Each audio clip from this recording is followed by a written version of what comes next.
My boss's son fired me the second he took control of the company. We don't need people like you anymore, he said. I just smiled and nodded politely. The very next day his father was screaming at him. What the hell were you thinking? Did you even look at the contracts? Because the agreement. We don't need people like you anymore. Connor Mitchell said it without even looking up from his laptop. 26 years old, designer suit, freshly minted MBA from Wharton, and he was firing me, Aubrey Caldwell, from the company I'd spent 16 years building from the ground up. I just smiled, nodded politely, and walked out. Before we continue, if you believe loyalty and hard work should be valued over entitlement, please hit that subscribe button. It's free and helps us share these stories. Now let's see what happens next. What that entitled child didn't know was that his father, Sean Mitchell, had put a clause in my contract 6 years ago. A golden parachute clause. 3 times my annual salary if I was terminated without cause. That's $780,000 he just handed me without even checking the paperwork. But here's the thing that would really cost him. I wasn't the only one with that clause. The very next morning I was sitting in my kitchen drinking coffee when my phone rang. Sean's name lit up the screen, and I could hear the panic in his voice before he even finished his first sentence. Aubrey, what the hell happened yesterday? In the background I heard him screaming at Connor. What were you thinking? Did you even look at the contracts? I took another sip of coffee and smiled. Because the agreement Connor signed when he fired me? It was about to destroy everything he thought he'd inherited. But I'm getting ahead of myself. Let me back up and tell you how I ended up in that kitchen, listening to Sean Mitchell realize his son had just made $1 million mistake. My name is Aubrey Caldwell. I'm 54 years old, and until yesterday afternoon, I was the Chief Operating Officer at Mitchell Industrial Solutions in Columbus, Ohio. We manufacture precision automation equipment for automotive plants across the country. The kind of machinery that keeps assembly lines running 24 hours a day without breaking down. It's not glamorous work. Nobody writes magazine articles about industrial equipment or gives TED Talks about production efficiency. But it's essential, and it's what I've been doing for the past 16 years. I wasn't the flashy executive who gave keynote speeches at industry conferences. I wasn't the one whose photo appeared in trade publications or who got interviewed about market trends.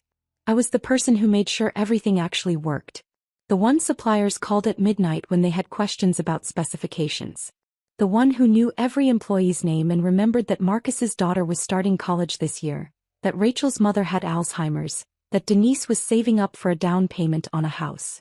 My late husband James used to joke that I ran Mitchell Industrial the way I ran our household, with quiet efficiency and a stubborn refusal to let anything fall through the cracks. He'd been dead for 16 years now, killed in a car accident on a rainy November evening when our daughters Emma and Sophie were still in high school. 15 and 17 years old, and suddenly they didn't have a father anymore. The grief nearly destroyed me. I spent months moving through life like I was underwater, everything muffled and distant and wrong. James had been the fun parent, the one who made pancakes on Saturday mornings and knew all the words to Disney songs and could make the girls laugh even when they were being difficult teenagers. I was the practical one, the scheduler, the one who made sure homework got done and bills got paid on time. When he died, I had to become both. And I barely managed to be one. Sean Mitchell hired me 3 months after the accident, when I was 38 years old and desperate for something to pour myself into besides that crushing, endless sadness. I showed up to the interview in a borrowed suit because I'd lost so much weight my own clothes hung off me like I was a child playing dress-up. My resume was impressive on paper. Operations management experience, mechanical engineering degree from Ohio State, proven track record of streamlining production processes. But Sean didn't hire me for my credentials. He hired me because he saw something in my eyes that day. Hunger. Desperation. The kind of determination that comes from having no safety net and everything to prove. I don't need someone who wants this job, he told me, leaning back in his chair in the cramped office that would later become mine. I need someone who can't afford to fail at it. That's the person who'll help me build something that lasts. He'd been right. Within 3 years, I'd streamlined our production process, cutting waste by 30% without sacrificing quality. I'd established relationships with every major automotive manufacturer in the Midwest, learning their needs and their pain points and exactly what they expected from their suppliers. I'd helped grow Mitchell Industrial from a struggling $2 million operation that was barely keeping the lights on to a $15 million success story with contracts stretching from Detroit to Kentucky. Sean promoted me to Chief Operating Officer when I was 43 years old, making me one of the few women in operations leadership in our industry. Came with a title, a raise, and a corner office with windows that actually opened. But more than that, it came with respect. The kind of respect you can't buy or fake or demand. The kind you have to earn through years of showing up early, staying late, and consistently delivering results. It wasn't friendship exactly. Sean kept professional boundaries, never invited me to family dinners or weekend barbecues, never asked about my personal life beyond polite inquiries about how my daughters were doing. But there was something deeper than friendship between us. A mutual understanding. A recognition that we were both builders, both people who took pride in creating something solid and reliable in a world that increasingly valued flash over substance. When my youngest daughter Sophie got accepted to Northwestern University but the financial aid package wasn't enough, Sean personally restructured my compensation package to make it possible. No big announcement, no fanfare, just a quiet conversation in his office one afternoon and updated paperwork that gave my daughter the education she deserved. I tried to thank him, but he'd waved me off. Your work speaks for itself, Aubrey. This is just making sure the numbers reflect that. When his wife Marie battled breast cancer 5 years ago, I returned the favor in the only way I knew how. I coordinated the entire company's schedule so Sean could be with her for every chemotherapy session, every doctor's appointment, every bad day when she couldn't get out of bed and needed him beside her. We juggled meetings and rearranged production schedules and made it work because that's what you do for people who matter. Marie survived, thank God. And Sean never forgot what I'd done during those awful months. We built something together over those 16 years, Sean and I. Not just a company but a culture. A place where people mattered, where quality wasn't sacrificed for quarterly profit margins, where a handshake agreement still meant something in an industry increasingly dominated by lawyers who'd never touched a piece of machinery in their lives. My daughters grew up during those years. Emma became a nurse, working nights in the ICU at Cleveland Clinic and calling me every Sunday morning like clockwork. Sophie became a third-grade teacher in Chicago, sending me photos of her students' artwork and stories about the funny things 6-year-olds say when they're trying to understand the world. Mitchell Industrial became my second family. The place where I'd rebuilt myself after losing James. The place where I'd proved I was more than just a widow struggling to survive. And then 8 months ago everything started to shift. Connor Mitchell came back from Wharton Business School with his fancy MBA and his 50-page reports about disrupting the industry and optimizing legacy operations. He was Sean's only child, 26 years old, spoiled in that particular way that comes from being the sole focus of wealthy parents' attention and expectations. He'd spent most of his 20s bouncing between business school and a tech startup in Miami that had burned through $2 million of his father's money before collapsing spectacularly. The startup had promised to revolutionize restaurant delivery using drone technology. It lasted 18 months before regulatory issues and basic logistical problems. Turns out drones can't actually carry hot food through city traffic safely. Killed it completely. But Connor talked about the failure like it was a learning experience, a necessary step on his entrepreneurial journey. He showed up at Mitchell Industrial with that particular brand of confidence that comes from never having faced real consequences for being wrong. Sean asked me to mentor him. To show him how the company actually worked, from the production floor to the supplier relationships to the client accounts that kept us profitable. I agreed because Sean asked, and because part of me hoped that Connor might actually learn something if he spent enough time seeing how things really operated. Connor shadowed me for 2 weeks, following me through the production floor with his tablet and his expensive noise-canceling headphones, asking surface-level questions about processes he didn't really want to understand. He'd interrupt production meetings to suggest innovations that showed he'd fundamentally misunderstood what we did. He'd talk about implementing AI and automation without grasping that our clients paid premium prices specifically because we offered customization and precision that algorithms couldn't replicate. After 2 weeks, he submitted a 50-page proposal to Sean recommending we outsource 40% of our manufacturing to cut costs. The presentation was slick, full of charts and graphs and projected profit margins that looked impressive if you didn't know anything about how industrial equipment actually worked. I pulled Sean aside in his office one afternoon, the autumn sun streaming through the blinds, casting long shadows across his desk. If we do this, we'll lose quality control, I told him quietly, keeping my voice professional even though I wanted to shake him. Our reputation is built on precision. One batch of defective components and we'll lose contracts worth millions. You know this, Sean. You built this company on reliability. He'd nodded slowly, his weathered hands folded on the desk between us. I know, Aubrey. I know. Connor's young. He'll learn. He just needs time. But Connor didn't want to learn. He wanted to prove himself. And he was relentless. He showed up to every board meeting with new slide decks and financial projections that looked impressive to people who'd never actually run a production floor, who'd never had to call a client at 3 a.m. because a machine failed and an entire assembly line was down. Meeting by meeting, I watched Sean's resolve weaken under the pressure of his son's ambition. And 5 weeks ago, everything came to a head. Sean called an emergency leadership meeting on a Tuesday afternoon. He was 62 years old, at least another good decade of work in him, maybe more, but he looked exhausted when he stood at the head of the conference table. Worn down. Defeated in a way I'd never seen before, not even during Marie's worst days with cancer. I'm stepping down as CEO, he announced to the room full of people who'd built this company alongside him. Effective immediately. Connor's ready to take over. It's time for the next generation to take Mitchell Industrial into the future. His eyes never quite met mine during that speech.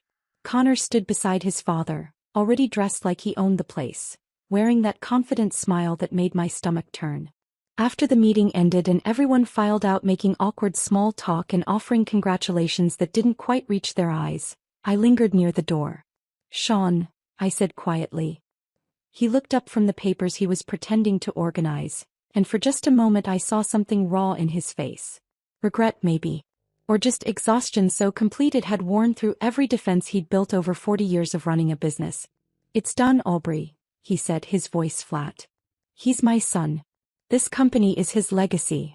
I nodded once and walked out, feeling like I'd just watched something important die. That was 5 weeks ago.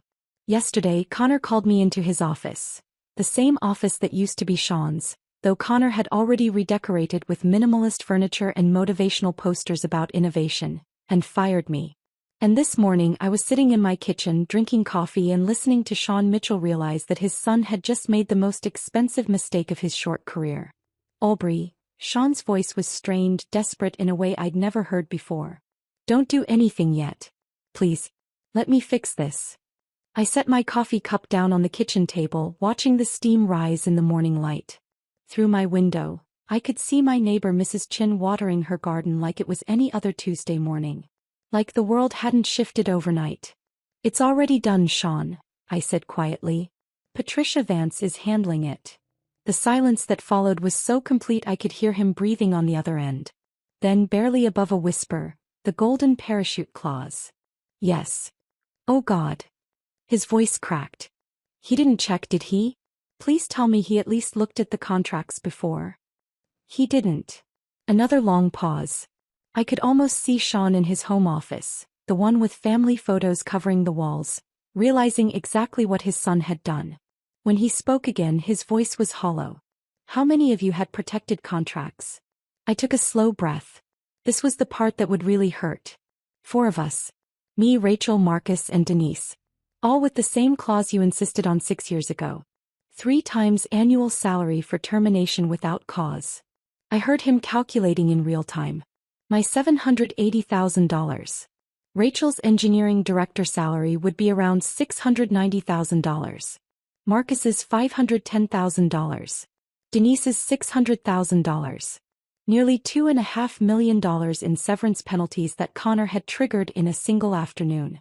For a company with $8 million in liquid reserves, it was catastrophic. That's not even the worst part, I added, my voice steady. What do you mean? The dread in his question was palpable. Connor terminated all 4 of us without cause and without documentation. No written warnings. No performance improvement plans. No paper trail whatsoever. Patricia's filing an age discrimination suit by end of business today.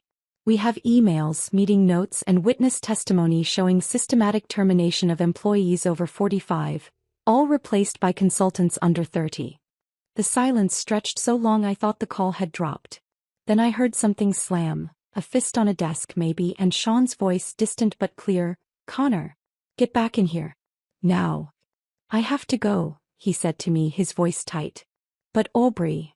"Yes. This isn't over. We'll talk again." The line went dead. I sat there for a moment staring at my phone, trying to process what I was feeling. It wasn't satisfaction exactly. It wasn't even anger anymore. It was something colder, more calculated. I'd spent 16 years building Mitchell Industrial, and in one afternoon Connor had shown me exactly how much that loyalty was worth to him. Now he was going to learn what it cost. My phone buzzed with an incoming text. "Rachel, are you seeing this? Check your email." I opened my laptop, still sitting at the kitchen table in my pajamas, and pulled up my personal email account. Rachel had forwarded an internal memo from Mitchell Industrial, sent just 20 minutes ago. The subject line read, "Organizational restructuring, immediate implementation." I scrolled through it, my coffee going cold beside me. The memo announced the retirement of 4 senior leaders: myself, Rachel, Marcus, and Denise, and the immediate appointment of interim leadership. Every single replacement was under 35. Connor had brought in his business school network. Consultants from a firm in Chicago, none of whom had ever worked in industrial manufacturing. The memo praised our years of dedicated service, while simultaneously suggesting we were obstacles to necessary innovation and competitive modernization. It was corporate speak for, "The old guard is gone, the future starts now." I read it twice, feeling something cold settle in my chest. Then my phone rang again. This time it was Rachel. "Did you read it?" Her voice was shaking. "Did you see what he wrote about us? Like we're dinosaurs who couldn't adapt." "I saw it," I said calmly. "Aubrey, I gave 7 years to that company. I turned down offers from Tesla and SpaceX because you convinced me Mitchell was building something special. And this is how it ends. With a memo that makes us sound like we were holding the company back." I could hear tears in her voice and something inside me hardened. "Rachel, did you keep the email from last month? The one where Connor asked you to sign off on the outsourcing proposal? The one where I explained in detail why it would compromise quality control?" "That's the one. I have it." "Why?" "Forward it to Patricia Vance. Today. Along with any other documentation showing you raised concerns about Connor's proposals and were ignored or overruled." There was a pause. "You're building a case." "We're building a case," I corrected. "All of us. This isn't just about the severance money, Rachel. This is about making sure what he did has consequences." After we hung up, I made myself a fresh cup of coffee and opened my laptop again. I drafted an email to Bernard Whitmore, CEO of Apex Automation Technologies. Bernard and I had crossed paths at industry conferences for years.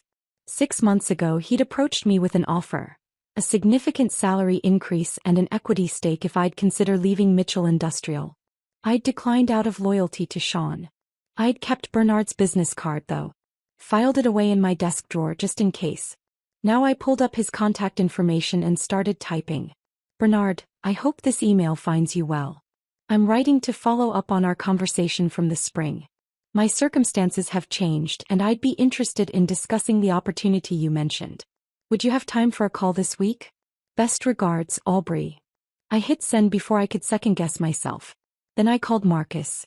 He answered on the first ring. "Aubrey, tell me you got that memo too. Tell me I'm not the only one who thinks this is insane." "You're not the only one," I assured him.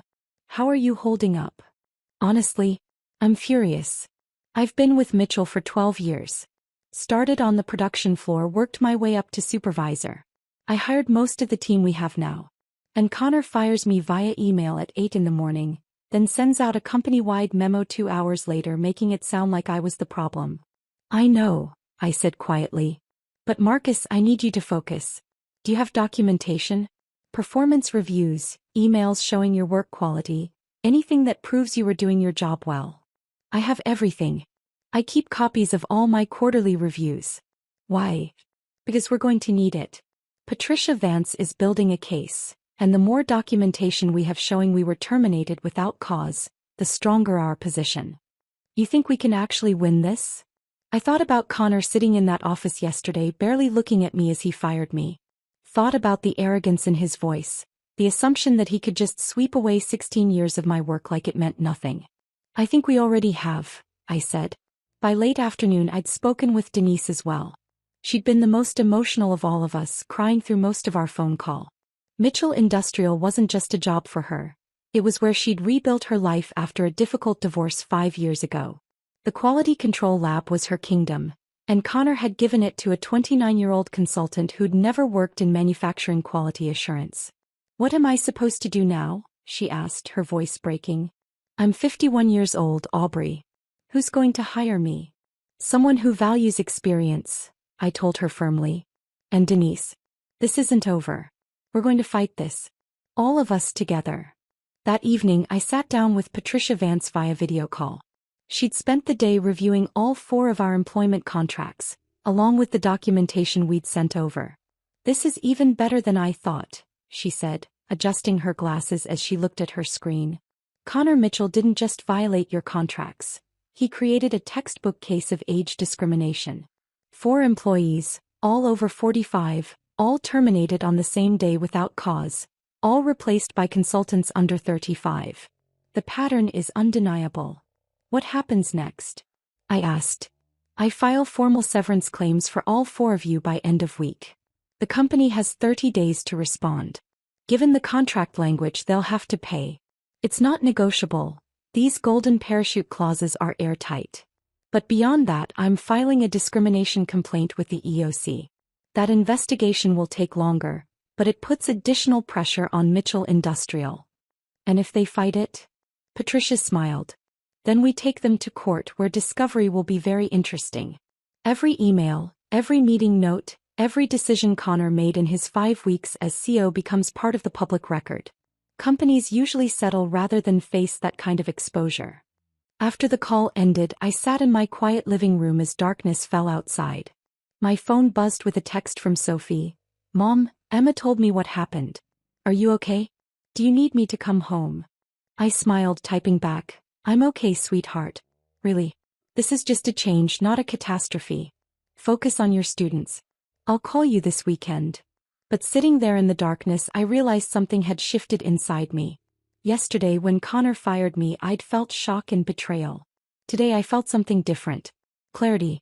For 16 years, I'd poured everything into Mitchell Industrial. My time, my expertise, my loyalty. I'd sacrificed weekends and holidays. I'd missed Emma's nursing school graduation because we had a client crisis. I'd postponed vacations because production schedules couldn't wait. And Connor Mitchell had dismissed all of it in 5 words. We don't need you anymore. Fine.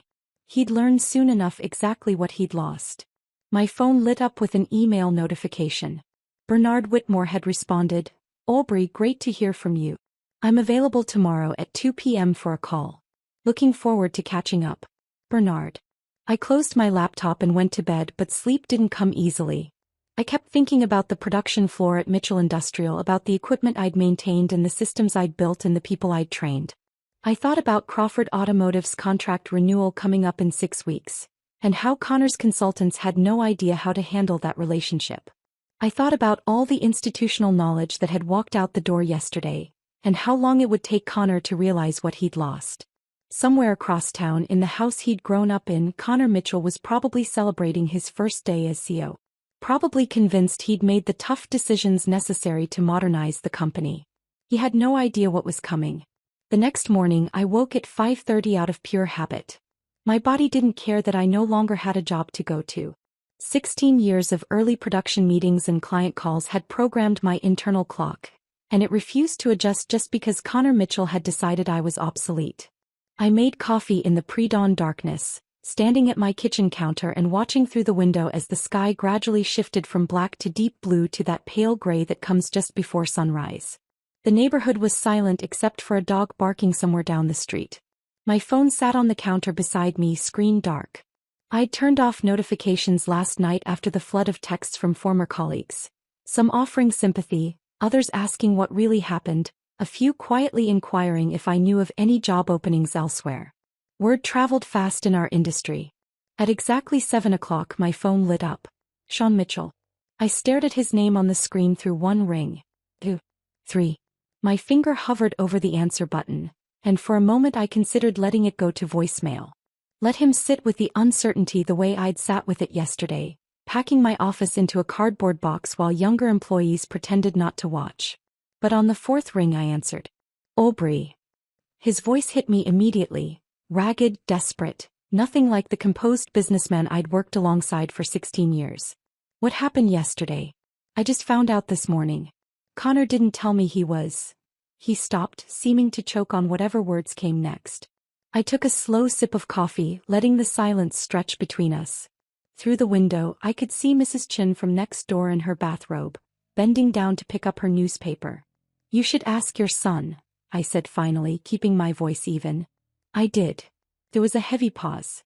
He said you were blocking innovation, that you refused to implement his efficiency recommendations and were undermining his authority with the senior team. Something cold and sharp twisted in my chest. So that's how Connor was spinning it. Not that he'd impulsively fired 4 people without checking their contracts, but that we were obstacles to his grand vision. Did he mention that I was fired without warning?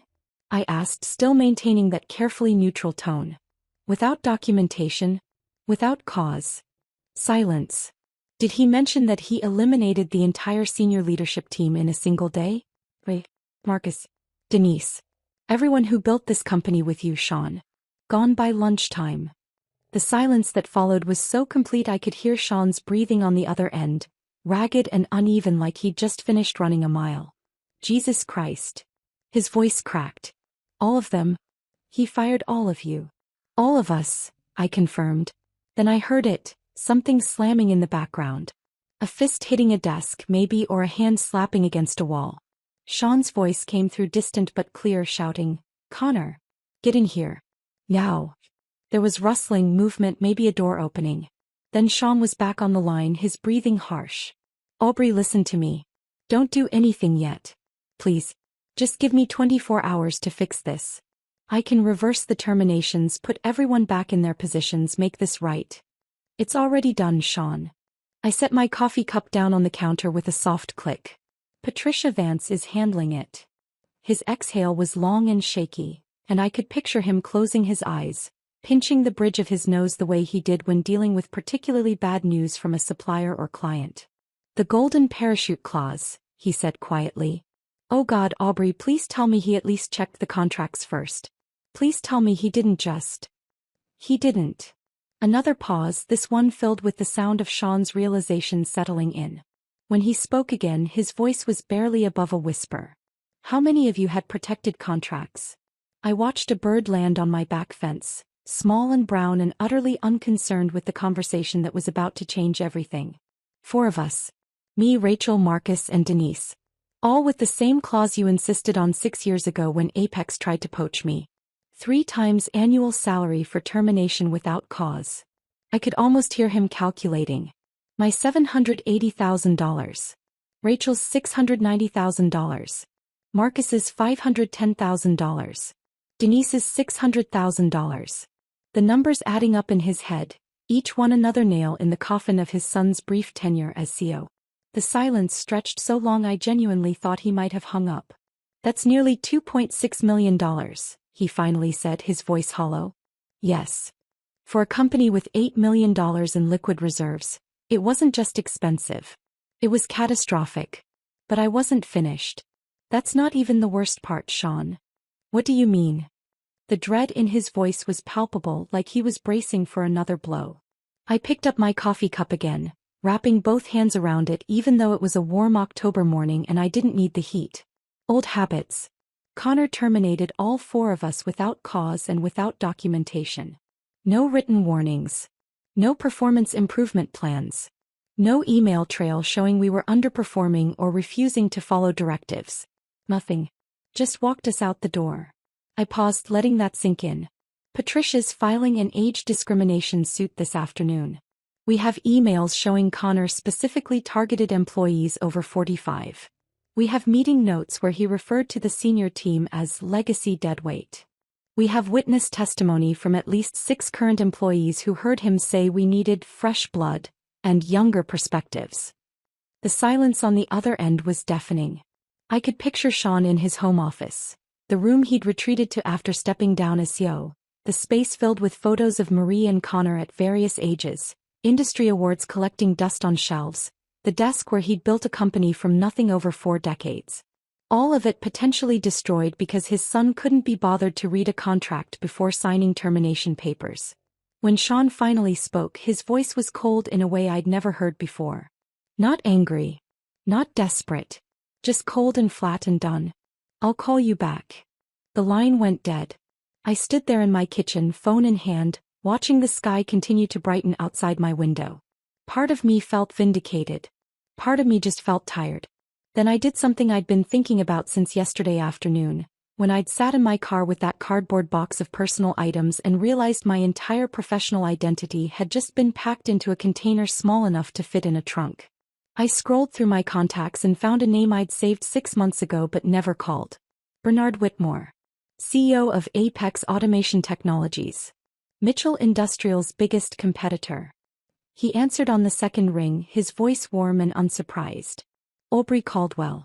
I was wondering when you'd reach out." I smiled despite myself. "Still interested in that conversation we had in Detroit? About you joining Apex?" He didn't even hesitate. "Absolutely. When can you start?" 3 months, I said, walking to my kitchen table and sitting down with my coffee. "After my severance clears and my non-compete clause expires." "And your team?" Bernard asked, and I could hear the shift in his tone, from friendly to business. "Rachel, Marcus, Denise. You think they'd come with you?" I thought about the text from last night. About Rachel's message, "I can't believe he did this to us." About Marcus writing, 12 years and I get fired by email." About Denise's simple, "I don't know what to do." People who'd given everything to Mitchell Industrial, only to be dismissed like outdated equipment. "I think they're going to be very motivated to explore new opportunities," I said carefully. Bernard was quiet for a moment, and I could almost hear him thinking, calculating what it would mean to bring on Mitchell Industrial's entire senior leadership team. The institutional knowledge alone was worth millions.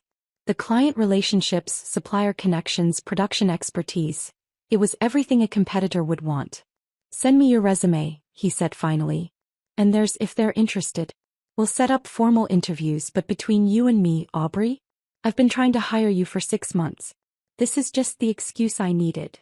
After we hung up, I sat at my kitchen table as the morning sun finally broke over the horizon, flooding my small kitchen with golden light. I thought about what Connor Mitchell didn't understand about institutional knowledge. It wasn't just about knowing which buttons to push or which vendors to call when a machine broke down.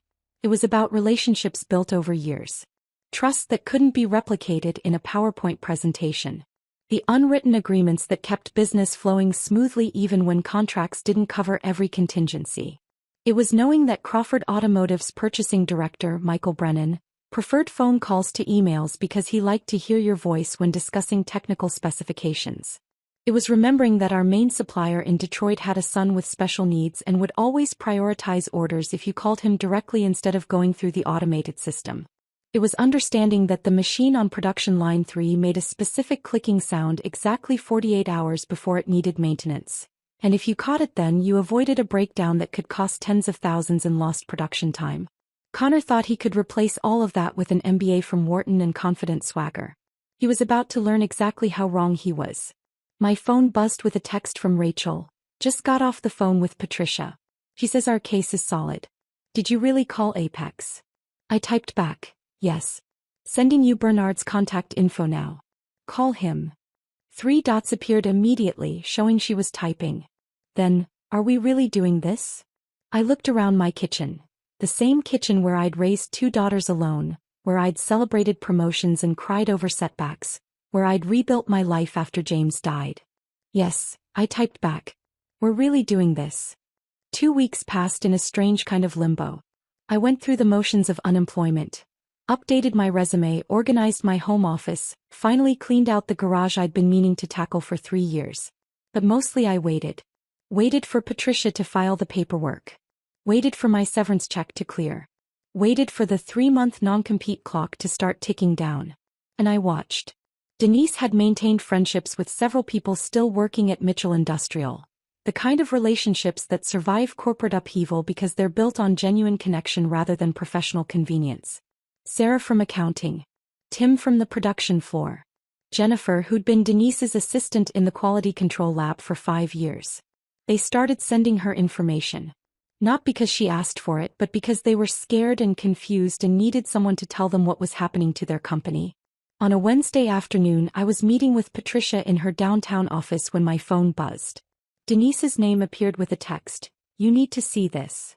3 photo attachments loaded slowly on my screen. Patricia set down the contract she'd been reviewing and leaned over my shoulder as I enlarged the first image. It was an internal memo dated 2 days ago, marked confidential, management only. The subject line read, "Production status update, urgent."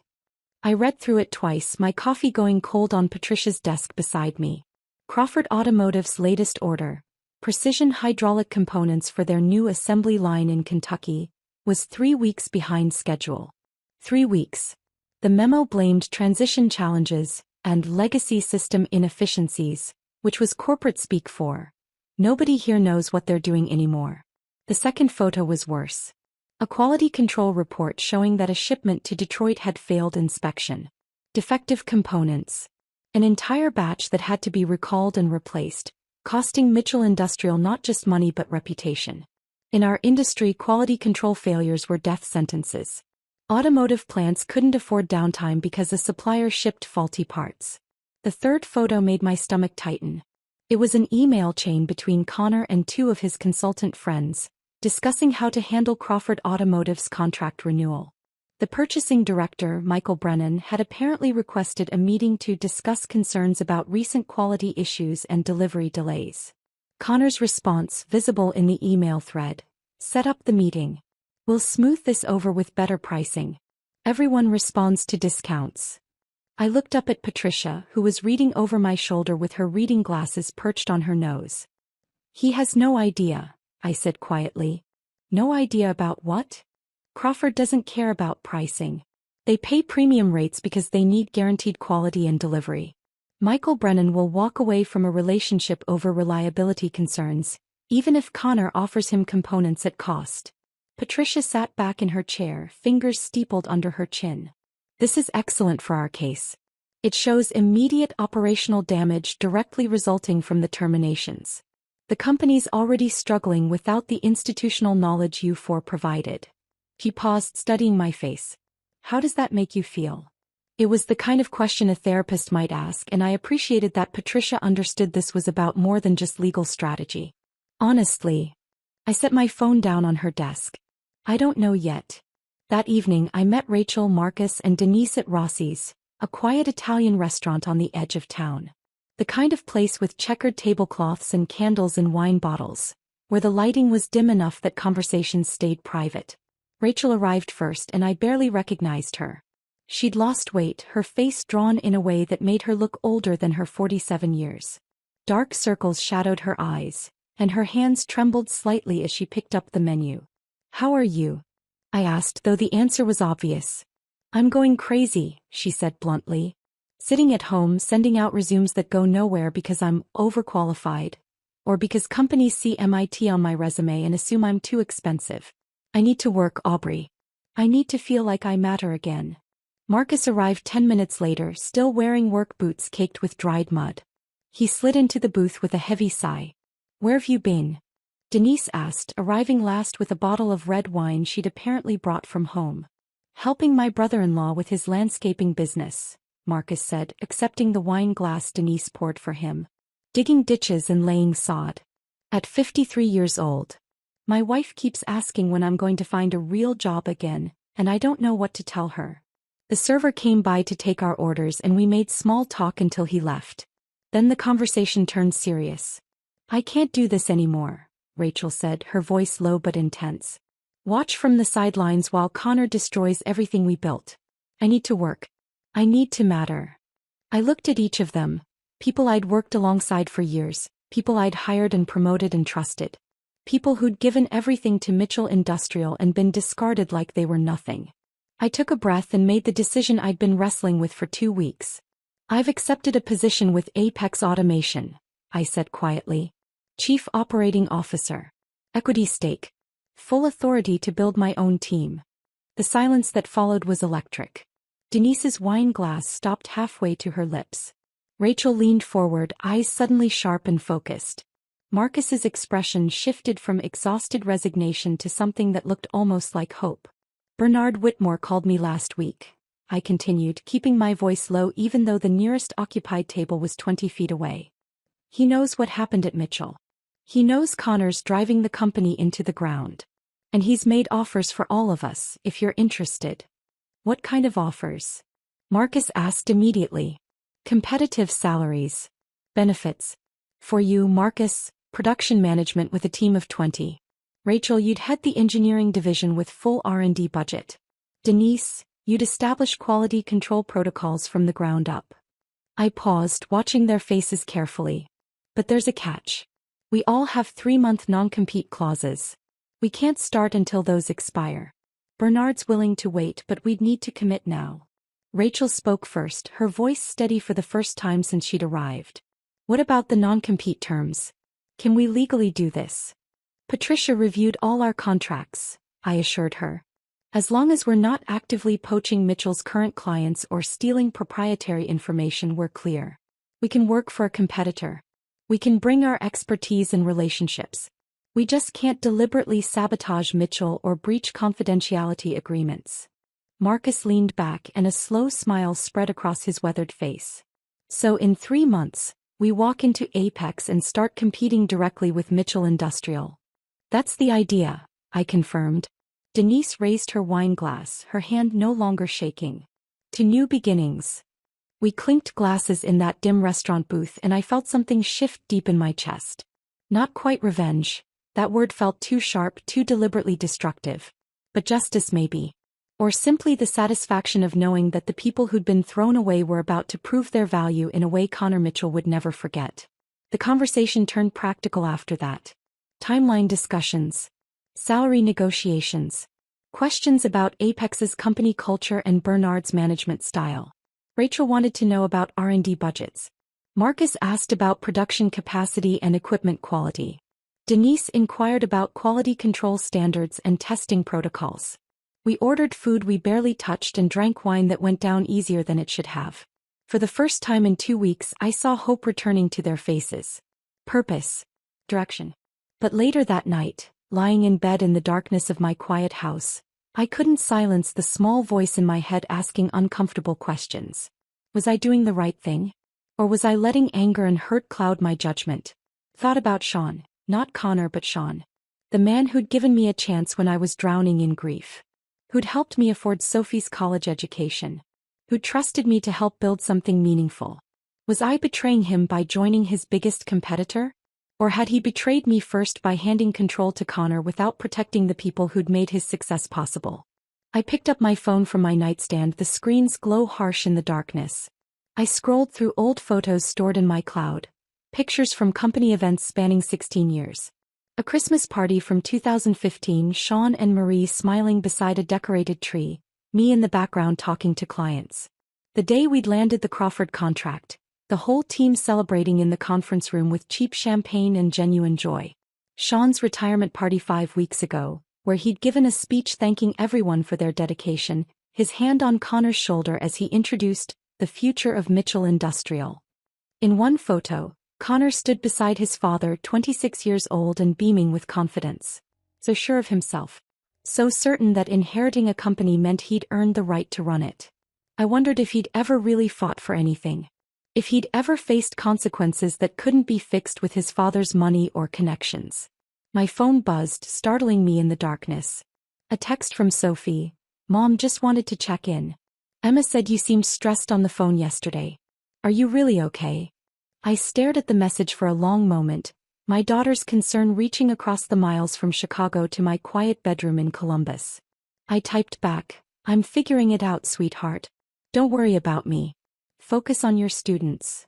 But after I sent it, I lay there in the darkness, staring at the ceiling and wondering if the path I'd chosen would lead to satisfaction or simply turn me into someone I didn't recognize.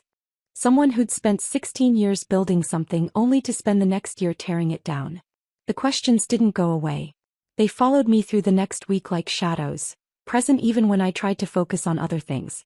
I threw myself into preparation for Apex, studying their product lines, reviewing their client portfolio, learning the differences between their systems and what I'd worked with at Mitchell Industrial. But late at night, lying in bed staring at the ceiling, I kept coming back to the same uncomfortable truth. Part of me was enjoying watching Mitchell Industrial struggle. And I wasn't sure what that said about who I was becoming. 3 weeks after Connor fired me, my phone rang at 7 in the evening. I was in my home office, surrounded by technical specifications for Apex's new automation line, making notes in the margins about potential improvements. Getting myself up to speed before my official start date in 2 months. The work felt good, purposeful, engaging, a reminder that I was still capable and valuable. When Sean's name appeared on my screen, I almost didn't answer. I'd been avoiding his calls since our last conversation, letting them go to voicemail and listening to his increasingly desperate messages but never calling back. Each message was a variation on the same theme. Please talk to me. We need to fix this. Connor doesn't understand what he's done. But something made me answer this time. Maybe curiosity. Maybe guilt. Maybe just the bone-deep exhaustion that comes from carrying anger for too long. Aubrey. His voice hit me immediately, raw, stripped of every bit of confidence I'd always associated with him. I need your help. I set down my pen carefully, my heart suddenly beating faster. I don't work for Mitchell Industrial anymore, Sean. Your son made that very clear. I know. I know. There was a long pause filled with the sound of him breathing, struggling with something. The board is meeting tomorrow morning. They want to discuss removing Connor from leadership. I said nothing, waiting. But the damage is already done, Aubrey. We're hemorrhaging contracts. Suppliers are walking. Our reputation is in free fall. His voice cracked. We lost the Detroit account this morning. They cited quality concerns and delivery delays. That's $1.2 million annually just gone. I closed my eyes, picturing the Detroit account, one I'd personally managed for 8 years, built from a small trial order into one of our most reliable revenue streams. Connor had destroyed it in 3 weeks. Part of me felt vindicated. Part of me just felt sad. What exactly are you asking me, Sean? Could you come back? The words came out in a rush, like he'd been holding them in and couldn't contain them anymore. Name your terms. Equity stake, board seat, salary, whatever you want. Just come back and help me save this company before Connor destroys it completely. I stood up and walked to the window, looking out at my quiet street. It was early November now, and neighbors were already putting up Christmas lights even though Thanksgiving was still 2 weeks away. Mrs. Chin across the street was wrapping garland around her porch railing. The Johnsons next door had inflatable snowmen on their lawn. Normal people living normal lives, not navigating corporate warfare and moral ambiguity. I can't, Sean, I said quietly. I've already accepted another position. The silence that followed was heavy with all the questions he wasn't asking. With who? He finally said, though something in his tone suggested he already knew the answer. I could have told him everything right then. Could have twisted the knife and explained that I was joining Apex, that Rachel and Marcus and Denise were coming with me, that we'd be competing directly for every contract Mitchell Industrial still held. That Crawford Automotive's purchasing director had already reached out to Bernard about a meeting. But something stopped me. Maybe it was the memory of all those years we'd worked side by side. Maybe it was the way his voice broke when he talked about his company falling apart. Maybe I was just too tired for cruelty. Someone who values experience, I said simply. Sean was quiet for a long moment. When he spoke again, his voice was barely above a whisper. I failed you, Aubrey. I should have protected you. Should have protected all of you. He paused and I could hear him struggling with the words. I knew Connor wasn't ready. God, I knew. But he's my son. How do you tell your own child they're not good enough? How do you look at them and say, I don't trust you with the thing I spent my entire life building? His words hit me harder than I expected. For the first time I understood that Sean hadn't been weak or cowardly. He'd been trapped, caught between his legacy and his love for his son, unable to see a path that honored both. Unwilling to choose between the company he'd built and the child he'd raised. It didn't excuse what had happened, but it explained it in a way that made him human again instead of just another person who'd let me down. You gave me the tools to protect myself, I said, surprising myself with how gentle my voice sounded. That golden parachute clause, that contract you insisted on 6 years ago, it gave me options. leverage, the ability to walk away with dignity. And to build something even better, Sean said quietly. Yes, I agreed. And to build something even better. After we hung up, I stood at that window for a long time, watching the neighborhood lights flicker on one by one as darkness settled over Columbus. The temperature had dropped and I could see my breath fogging the glass. My phone buzzed with a text from Bernard Whitmore. Crawford Automotive's purchasing director wants to meet next week. Michael Brennan specifically asked if you'd be there. Are you interested? I stared at the message, my thumb hovering over the screen. This was it. The moment where I would cross a line from defensive strategy to active offense. Crawford Automotive was Mitchell Industrial's largest client. $4.5 million in annual revenue, contracts stretching back almost a decade. Their renewal was coming up in less than 4 weeks. If I met with Michael Brennan, if I pitched Apex's capabilities and highlighted Mitchell's recent quality failures and delivery delays, I wouldn't just be competing with my old company. I'd be actively working to destroy it. The company I'd spent 16 years building. The place where I'd poured my grief after James died and found purpose again. The team I'd assembled, the systems I'd created, the reputation I'd established. All of it about to become collateral damage in a war Connor Mitchell had started but couldn't finish. I looked at the anniversary clock on my bookshelf, the one Sean had given me when I made CO. Even in the dim light of my office I could make out the inscription. To Albury, the heart of Mitchell Industrial. With gratitude, Sean Mitchell. Was I still the heart of Mitchell Industrial? Or had that person died the moment Connor said, "We don't need people like you anymore"? I typed back to Bernard, "Set it up. I'll be there." Then I sat down at my desk and opened my laptop, pulling up everything I knew about Crawford Automotive's operations, their pain points, their requirements. I started building the presentation that would win their business, highlighting Apex's quality control protocols, our delivery guarantees, the expertise of our team. The expertise that used to belong to Mitchell Industrial until Connor threw it away. I worked until after midnight, my coffee going cold beside me, my eyes burning from staring at the screen. When I finally closed my laptop, I felt hollowed out. Not satisfied. Not victorious. Just empty. At 2 a.m, I found myself in my kitchen again, unable to sleep. I made chamomile tea I wouldn't drink, just needing something to do with my hands. The anniversary clock sat on the counter where I'd brought it from my office, its brass plate catching the overhead light. I traced the inscription with my finger, remembering the day Sean had presented it to me in front of the entire company. How proud I'd felt. How valued. Was I throwing all of that away for revenge? Or was I just refusing to be a victim? My phone lit up on the counter. A text from Emma sent hours ago that I'd somehow missed. "Mom, I know you're going through a lot. Just remember, you don't owe loyalty to people who didn't value you. Love you." I read it 3 times, then typed back even though it was the middle of the night. "Thank you, sweetheart. I love you too." At 7 a.m, still in my pajamas with dark circles under my eyes from another sleepless night, Emma called. She must have seen that I'd responded to her text at 2 a.m. and gotten worried. "Mom, you sound exhausted. What's going on?" I told her everything. About Sean's call asking me to come back. About Bernard's text regarding Crawford Automotive. About the presentation I'd spent half the night preparing.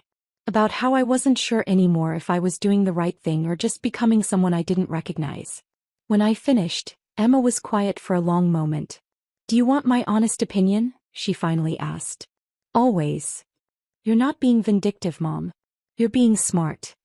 Her voice was firm, certain in a way I didn't feel. "Connor made a choice when he fired you. He made a choice when he fired Rachel and Marcus and Denise. And now he gets to live with the consequences of those choices. That's not revenge, that's just reality." Her words settled something in me that had been churning since Sean's call. Maybe she was right. Maybe I wasn't destroying Mitchell Industrial out of spite or anger. Maybe I was just building something new because that's what I did. I built things. I made them work. I created value. And if that meant competing with my old company, taking their clients, proving that Connor Mitchell had made a catastrophic mistake, well, that wasn't revenge. That was just business. The meeting with Crawford Automotive's purchasing director happened on a Tuesday morning in mid-November. I drove to Akron with Rachel, both of us dressed in our best professional attire, blazers and dress pants, leather portfolios containing presentation materials we'd spent the weekend perfecting. The drive took just under 2 hours and we spent most of it in silence, both of us processing what we were about to do. "Are you nervous?" Rachel asked as we pulled into the parking lot of Romano's Steakhouse, the upscale restaurant where Michael Brennan had suggested we meet. "No," I said, turning off the engine. "Are you?" "Terrified," she admitted. "But also, excited? Is that wrong? To be excited about taking down the company we used to work for?" I looked at her. This brilliant engineer who'd turned down offers from Tesla and SpaceX because I'd convinced her Mitchell Industrial was special. Who'd been fired via email and replaced by a consultant half her age. "I don't think it's wrong," I said quietly. "I think it's human." Michael Brennan was already seated when we arrived, tucked into a corner booth with good lighting and enough privacy for a sensitive business conversation. He was in his mid-50s with gray temples and wire-rimmed glasses, the kind of weathered expression that came from decades of dealing with suppliers who overpromised and underdelivered. "Aubrey," he said, standing to shake my hand. His grip was firm, assessing. "I was surprised when Bernard mentioned you'd left Mitchell. More surprised when he said you're with Apex now." "Changes happen," I said simply, sliding into the booth across from him. Rachel sat beside me, already pulling out her tablet. Michael studied me for a moment and I could see him doing the mental calculation, trying to figure out if this was a voluntary move or something else. Trying to decide if I was someone he could trust or just another salesperson looking to make a commission. "Let's not waste time on small talk," I said, deciding to meet his directness with my own. "Mitchell Industrial is struggling right now. I imagine you've noticed the quality control issues on your last shipment." Michael's expression tightened and I knew I'd guessed right. 3 days of production delays while we waited for replacement components, he confirmed. Cost us nearly $200,000 in lost productivity. Not to mention the embarrassment of explaining to our customers why their orders were delayed. Rachel leaned forward, pulling up technical specifications on her tablet. "At Apex, we've implemented a redundancy protocol specifically to prevent those kinds of failures. Dual-source manufacturing for critical components, real-time quality monitoring with AI-assisted defect detection, and guaranteed replacement within 48 hours if anything doesn't meet specifications." She walked him through the details with the precision that had made her invaluable at Mitchell Industrial, explaining tolerances and testing protocols and quality gates in language that was technical enough to be credible but clear enough to understand. I watched Michael's face as she spoke. Watched the way his expression shifted from skeptical to interested to genuinely engaged. This was a man who'd been burned by Mitchell's recent failures and was hungry for reliability. "Your contract with Mitchell is up for renewal in 3 weeks, I said quietly when Rachel finished. "I know because I wrote the original terms 6 years ago. I also know that Connor Mitchell has never managed a client account before. He's never dealt with the kind of precision requirements your assembly lines demand." Michael set down his water glass carefully. "You're asking me to walk away from a relationship that's lasted 8 years. That's not a decision I make lightly, Aubrey. Even with recent problems." "I'm not asking you to walk away from a relationship," I corrected, meeting his eyes. "I'm asking you to prioritize your production schedule over loyalty to a company that's no longer capable of delivering what you need. Mitchell Industrial is hemorrhaging talent and cutting corners to compensate. What happened with your last shipment? That's not an anomaly. That's the new normal." The silence that followed was heavy with decision. Michael pushed his glasses up on his nose, a gesture I'd seen him make hundreds of times during technical discussions over the years. He was thinking, weighing risks, calculating cost. "Send me a formal proposal," he finally said. "Detailed pricing, delivery schedules, quality guarantees. I'll present it to our procurement team next week." It wasn't a commitment, but it was an opening. As Rachel and I walked back to the car, I felt something settle in my chest. Not quite triumph, but close to it. We'd just taken the first real step in pulling Mitchell Industrial's foundation out from under them. But instead of satisfaction, I felt hollow. Like I'd crossed a line I could never uncross. "That went well," Rachel said, buckling her seatbelt as I started the car. "Yeah," I agreed, my voice flat. She looked at me, concern creasing her forehead. "Are you okay?" "I don't know," I admitted. "Ask me in a few months." 2 days later, Denise forwarded me another internal memo from Mitchell Industrial. I was having lunch at my kitchen table. Leftover pasta I'd reheated but wasn't really eating, when my phone buzzed. The memo was marked confidential, but Denise's contact had photographed it anyway and sent it to her. I read it twice, feeling something cold settle in my stomach.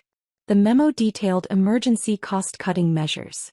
12 more employees were being laid off, mostly from production and quality control. Equipment maintenance was being delayed to preserve cash flow. Most damaging, Mitchell was switching to cheaper component suppliers to reduce costs. Connor was panicking, trying to stop the bleeding by making cuts that would only accelerate the company's decline. Every decision was exactly wrong, made by someone who understood spreadsheets but not manufacturing. You can't delay equipment maintenance without risking breakdowns. You can't cut quality control staff without risking defects. You can't switch to cheaper suppliers without risking inconsistent component quality. But Connor was doing all three at once. That evening Marcus called. His voice was tight with anger. "Did you see Denise's email?" "I saw it," I confirmed, standing at my kitchen window and watching the sun set over my neighbor's roof. "He's going to kill that company," Marcus said. "Every single decision he's making is exactly wrong. And you know what the worst part is? The people still working there, good people we hired and trained, they're the ones who'll suffer when it all collapses." I thought about Tim from the production floor who just bought his first house. About Sarah in accounting who was supporting her elderly mother.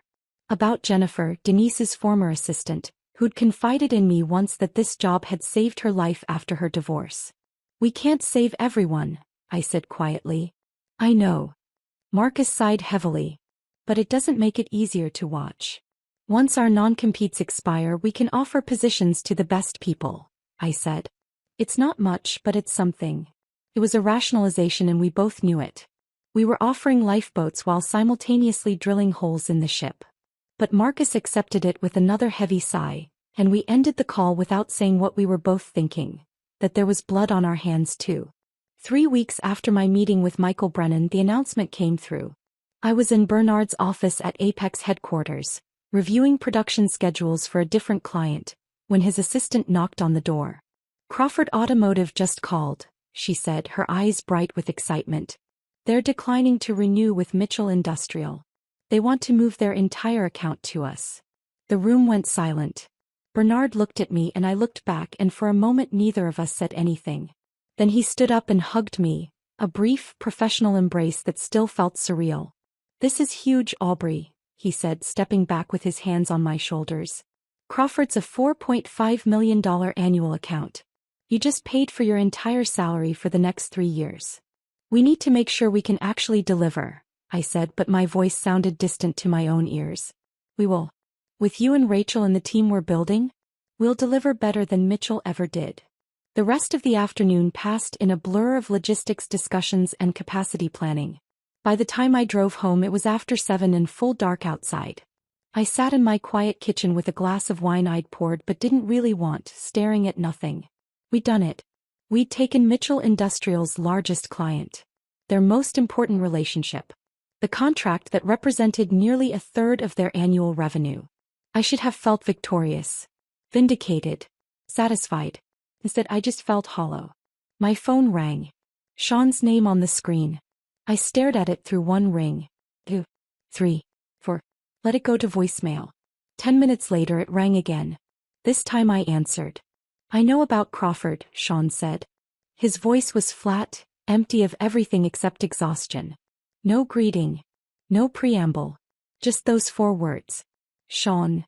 I'm not calling to argue," he cut me off. "I'm calling to tell you that the board voted tonight. Connor's out. I'm back as CEO at least temporarily while we figure out how to stop the bleeding." I closed my eyes, gripping my wine glass so hard I was surprised it didn't shatter. "I'm sorry it came to this," I said and meant it. "Are you?" His voice was sharp now, bitter in a way I'd never heard before. "Because from where I'm sitting, it looks like you're systematically destroying everything we built together." The words hit like a physical blow. "That's not fair," I said quietly. "Isn't it?" Sean's voice cracked. "You took our largest client, Aubrey. You knew exactly how much that contract meant to the company. You knew it would cripple us. And you did it anyway. Connor fired me," I said, my own voice rising despite my efforts to stay calm. He fired Rachel and Marcus and Denise. He destroyed our careers without a second thought. What did you expect us to do? Just disappear quietly? I expected you to be better than this, Sean said. I expected you to be the person I trusted for 16 years. The person who built things instead of tearing them down. The silence that followed was brutal. I am building something, I finally said. Just not for you anymore. Sean didn't respond for a long moment. When he spoke again, his voice was quiet, defeated. I hope it's worth it, Aubrey. I hope whatever you're building is worth watching everything else burn. The line went dead. I sat there in my dark kitchen, phone in hand, wine untouched, and tried to figure out if he was right. I didn't sleep that night. Sean's words kept echoing in my head. I hope whatever you're building is worth watching everything else burn. I lay in bed staring at the ceiling, watching shadows shift as car headlights passed outside my window, and tried to convince myself that I was doing the right thing. That Connor had started this. That I was just protecting myself and my team. That business was business. But the words felt hollow even in my own mind. The next afternoon I was in my home office working on a proposal for another potential Apex client. A mid-sized manufacturer in Pittsburgh that had been using Mitchell Industrial for years, when my doorbell rang. I almost didn't answer it. I was tired, emotionally drained, not in the mood for whatever neighbor was collecting signatures or selling something. But something made me walk to the front door and look through the window. Sean's car was in my driveway. The same silver sedan he'd been driving for 10 years because he'd never been the flashy type, never cared about status symbols or showing off wealth. I opened the door to find him standing on my porch and I barely recognized him. He looked older than I remembered, older than he'd looked just weeks ago when I'd last seen him. Exhaustion was carved into every line of his face. His shoulders slumped in a way that made him seem smaller somehow. His hair, always neatly combed, was disheveled. His eyes were red-rimmed. "Can we talk?" he asked, and something in his voice, something broken and desperate, made it impossible to refuse. I led him into my living room without saying anything. The same room where he'd sat 5 years ago after Marie's funeral, accepting casseroles from my daughters and trying not to break down while talking about how much he'd loved his wife. The same couch where we'd celebrated when we'd landed the Crawford contract, toasting with cheap champagne because neither of us cared about expensive things. Now we sat across from each other in the afternoon light slanting through the windows, and the silence between us felt like an open wound. "You took Crawford," he finally said. Not an accusation. Just a statement of fact, heavy with meaning. "I offered them better terms and more reliable service," I replied, keeping my voice even. "That's business, Sean. You taught me that." He leaned forward, elbows on his knees, hands clasped together so tightly his knuckles were white. "Is this about revenge?" he asked quietly. "About making me pay for what Connor did?" The question hung in the air between us, and I realized I didn't have a simple answer. Maybe I'd convinced myself this was just business, just survival, just protecting my future. But sitting here looking at Sean's broken expression, I couldn't pretend it was that clean. "It's about survival," I said finally.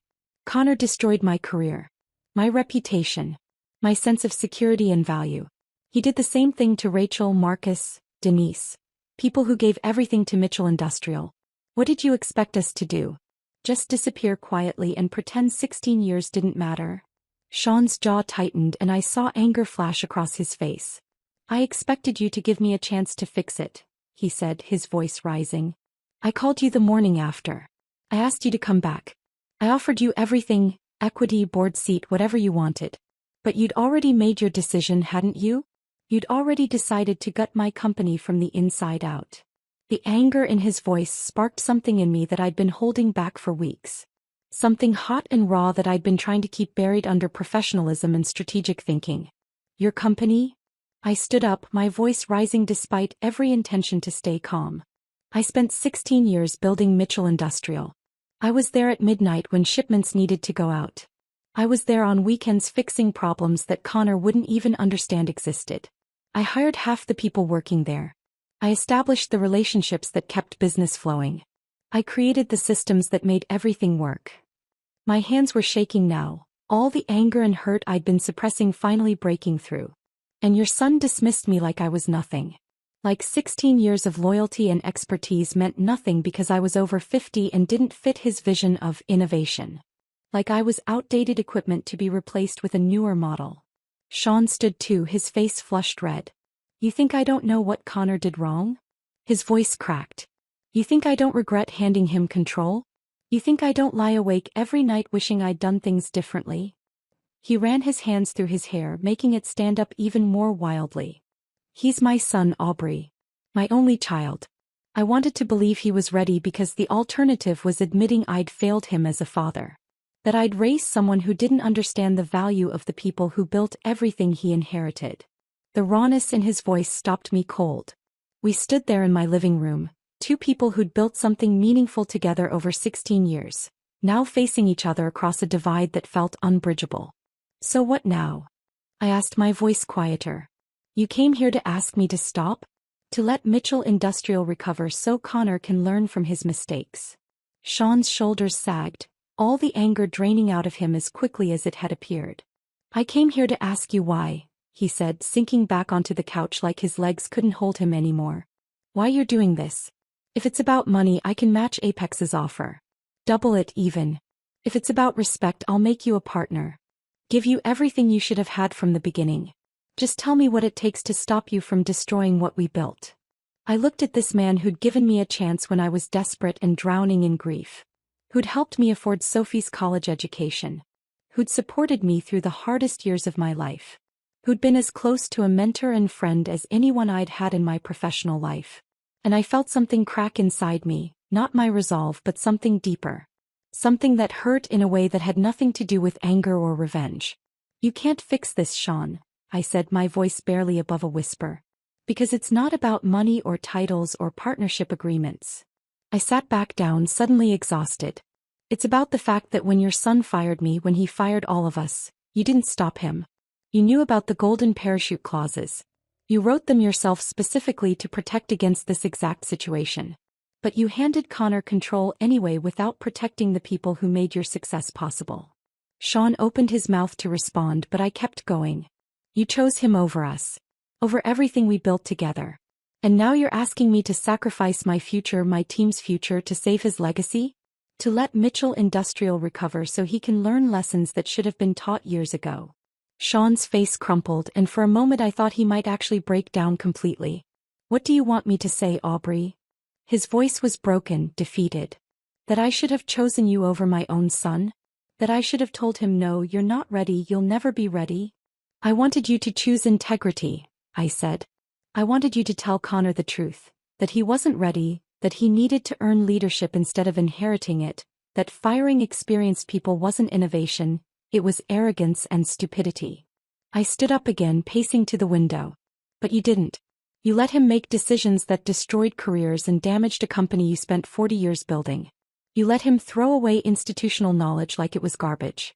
And now you want me to fix it? To sacrifice everything I've built at Apex to save Connor from the consequences of his own actions. We stood in silence as the afternoon light faded into evening shadows. The room grew darker around us, but neither of us moved to turn on a lamp. Finally, Sean spoke, his voice so quiet I almost didn't hear it. I can't stop you. I know that now. He stood up slowly like an old man, though he was only 62. But I need to know.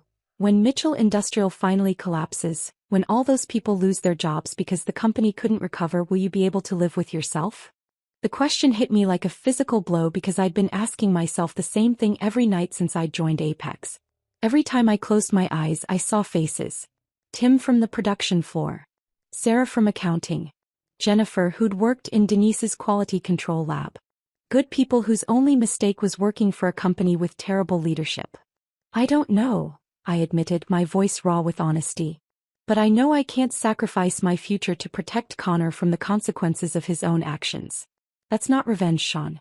That's just refusing to be a victim twice. Sean nodded slowly, like he'd expected that answer but hoped for something different. He walked toward the door, moving carefully, and I followed him. At the threshold, he turned back one last time. For what it's worth, I'm sorry, he said. For all of it. For not protecting you. For choosing wrong. For everything. Then he was gone, walking slowly to his car in the gathering darkness. I closed the door and stood there in my entryway listening to his car start and pull away. Then I walked back to my living room, sat down on the couch in the growing darkness and cried. Not the quiet, dignified tears of someone who's sad, but great, heaving sobs that felt like they were tearing something essential out of me. The kind of crying I hadn't done since James died, when grief had overwhelmed everything else. I cried for the company we'd built together. For the relationship that had sustained me through the hardest years of my life. For the version of myself who'd believed that loyalty and hard work mattered more than politics and family connections. I cried until I had nothing left, until my throat was raw and my eyes were swollen and my chest ached from the effort. And when I finally stopped, sitting there in my dark living room with mascara probably streaked down my face, I realized something. I couldn't go back. Even if I wanted to, even if Sean offered me everything he'd promised, I couldn't return to Mitchell Industrial. That door had closed the moment Connor said, "We don't need people like you anymore." All I could do was move forward and hope that what I was building at Apex would somehow make all of this worth it. I eventually got up from that couch, washed my face and went to bed. But sleep didn't come easy, and when it did, it was restless and filled with dreams I couldn't quite remember when I woke up. The next few weeks passed in a blur of activity. My non-compete clause officially expired and I started at Apex full-time. Rachel, Marcus, and Denise joined within days of each other, and we threw ourselves into building something new. Felt good to work again. To have purpose and direction. To be surrounded by people who valued what I brought to the table instead of seeing me as an obstacle to be removed. But I couldn't quite shake the hollow feeling that had settled in my chest since Sean's visit. 3 months after Connor was removed from leadership at Mitchell Industrial, I stood on the observation platform overlooking Apex Automation's production floor. Bernard had renovated this converted warehouse on the east side of Columbus with state-of-the-art equipment. CNC machines that gleamed under industrial lighting, robotic assembly arms that moved with precision, quality control stations staffed by people who actually understood what they were testing. The floor hummed with efficient activity, and I felt a surge of pride watching it all work. Rachel's engineering division occupied the entire second floor. Open workspace filled with computers and prototyping equipment, whiteboards covered in technical drawings that were already generating buzz in industry publications. Marcus ran production with the same meticulous attention to detail that had made him invaluable at Mitchell. But now he had the authority and resources to implement systems he'd only dreamed about before. Denise had established quality control protocols that were quickly becoming the new industry standard. Rigorous testing procedures that caught defects before they ever reached clients. We'd signed 4 major clients in 3 months. Crawford Automotive was just the beginning. My phone buzzed in my pocket. A news alert. Mitchell Industrial Solutions announces financial restructuring amid continued leadership challenges. I clicked through to read the full article, leaning against the railing of the observation platform. The company had laid off 40% of its workforce. Good people I'd known and trained, now scrambling to find new positions in a competitive job market. 2 more major clients had walked away, citing quality concerns and delivery failures. Industry analysts were openly questioning whether Mitchell Industrial could survive the year. Sean had returned as CEO, the article noted, but the damage was too extensive for one person to fix. The company was bringing in outside consultants, selling off non-essential assets, desperately trying to stabilize before complete collapse. And Connor? The article mentioned that he'd enrolled in an executive leadership program at Northwestern and was pursuing opportunities in consulting. I should have felt vindicated. Satisfied. This was exactly what I'd wanted, wasn't it? For Connor to face consequences for his arrogance and stupidity? That I just felt tired. Good news. Bernard appeared beside me, 2 coffee mugs in hand. He passed one to me. Black, 2 sugars, exactly how I took it. He'd learned that in our first week working together. Mitchell Industrial is restructuring, I said, showing him my phone. Laying off 40% of their workforce. Bernard scanned the article, his expression neutral. That's unfortunate for the people who still work there. But not unexpected given Connor's decisions. No, I agreed. Not unexpected. We stood in silence for a moment, watching the production floor below. A team was assembling components for a client in Tennessee. Precision work that required steady hands and years of experience. Do you regret it? Bernard asked quietly. Taking Crawford? Building this team? Any of it? I thought about the question carefully. Did I regret it? No, I said finally. But that doesn't mean it feels good. Bernard nodded, understanding in a way that only someone who'd run a business for decades could. Building something new always requires letting go of something old. That doesn't make the letting go easy. That evening, as I was shutting down my computer and preparing to head home, my phone rang. Sean's number. I'd been avoiding his calls since our confrontation, letting them go to voicemail, deleting the messages without listening. But something made me answer this time. Maybe exhaustion. Maybe curiosity. Maybe just the need for closure. I saw the announcement about your fourth client, Sean said without preamble. His voice was quiet, stripped of everything except simple acknowledgement. Congratulations, Aubrey. You've built something impressive in a very short time. Thank you, I replied, genuinely unsure where this conversation was going. I also wanted to tell you. He paused and I could hear him struggling with the words. I'm stepping down. Permanently this time. The board's bringing in outside management to oversee the restructuring. Mitchell Industrial will survive, barely, but it won't be the company we built. It'll be something smaller, leaner, more focused on basic manufacturing rather than precision work. I closed my eyes, feeling the weight of that reality settle over me. I'm sorry, Sean, I said and meant it. Are you? He asked, echoing his bitter question from weeks ago. But this time there was no anger in his voice. Just bone-deep exhaustion and something that might have been acceptance. I am, I said honestly. I never wanted to destroy Mitchell Industrial. I just wanted to survive what Connor did to me. To us. Sean was quiet for a long moment. When he spoke again, his voice was softer. Did I ever tell you why I put that golden parachute clause in your contract? The real reason. You said it was to protect against competitors poaching me. That was part of it, he admitted. But the real reason was insurance. I knew someday I'd have to step back. Health, retirement, whatever. And I wanted to make sure that whoever came after me would think twice before making stupid decisions about the people who made this company work. A sad laugh. I wanted to protect you from exactly what Connor did. I just never imagined my own son would be the threat. It worked, I said softly. Just not the way you planned. No, Sean agreed. Not the way I planned at all. Another pause, this one more comfortable. For what it's worth, I'm sorry, he said. I should have protected you better. Should have protected all of you. Should have told Connor no when he wanted control. Should have been honest about his readiness instead of hoping he'd grow into the role. You gave me the tools to protect myself, I told him and realized I meant it. That contract, that golden parachute clause, it gave me options. Leverage. The ability to walk away with dignity instead of just being discarded. And to build something even better, Sean said quietly. Yes, I agreed. And to build something even better. We sat in silence for a moment.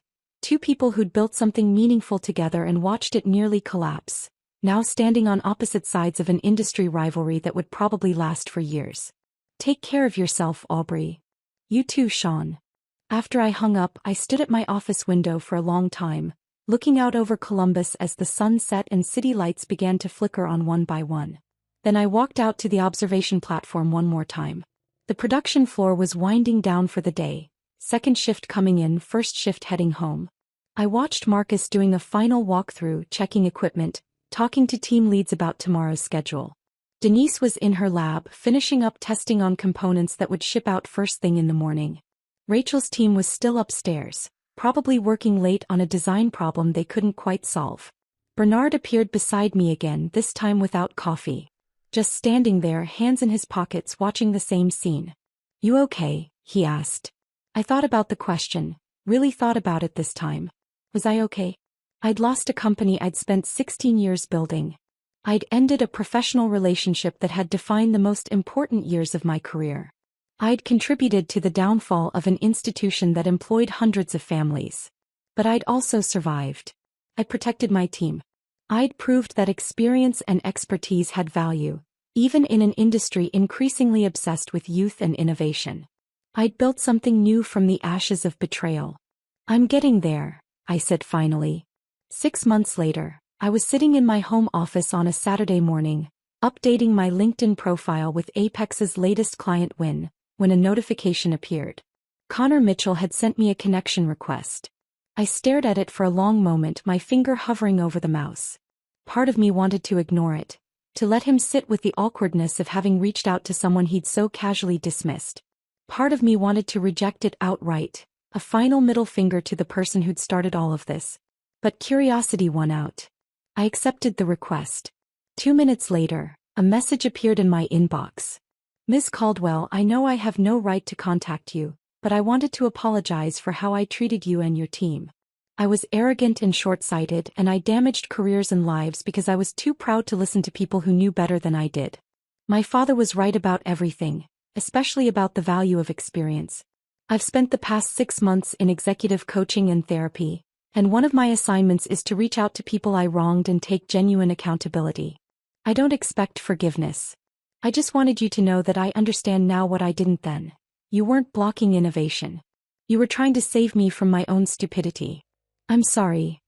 I read the message 3 times, looking for insincerity or manipulation or some angle I wasn't seeing. But all I found was what seemed like genuine remorse. I sat there for a long time, fingers resting on the keyboard, trying to figure out what to say. Finally, I typed, "Thank you for reaching out, Connor. I hope you learn from this experience and become the leader your father believed you could be. Good luck." It wasn't forgiveness exactly. But it wasn't hatred either. It was something more complex. An acknowledgement that people could grow, that mistakes could become lessons, that even the most painful experiences could have value if you let them teach you something. I closed my laptop and walked to the window, looking out at my quiet neighborhood. Spring had arrived while I wasn't paying attention. Trees budding, flowers pushing through the earth, everything coming back to life after a long winter. My phone buzzed with a text from Emma. "Proud of you, Mom. For everything." I smiled, feeling something settle in my chest that had been unsettled for months. The golden parachute had been my safety net, the thing that gave me options when Connor tried to throw me away. The path I'd taken afterward, joining Apex, taking Crawford, building something new, that had been my survival strategy. But what I'd built with both, the team, the reputation, the company that now bore my fingerprints in every system and process, that was my legacy. And unlike Mitchell Industrial, unlike Connor's brief disastrous tenure as CEO, unlike all the things that could be taken away or destroyed by other people's decisions, this legacy was entirely mine. I'd earned it through resilience, through strategic thinking, through refusing to let anyone else define my value or determine my future. I picked up my phone and called Rachel. "Want to grab dinner tonight? I have some ideas for our next project." Because that's what builders do. We don't just tear down. We create. We innovate. We keep moving forward. And sometimes the best revenge isn't destruction at all. It's simply proving that the people who dismissed you made the biggest mistake of their lives. If this story of calculated justice had you hooked from start to finish, hit that like button right now. My favorite part was when Aubrey smiled and nodded politely while Connor had no idea about the golden parachute clause. What was your favorite moment? Drop it in the comments below. Don't miss more powerful revenge stories like this. Subscribe and hit that notification bell so you never miss an upload.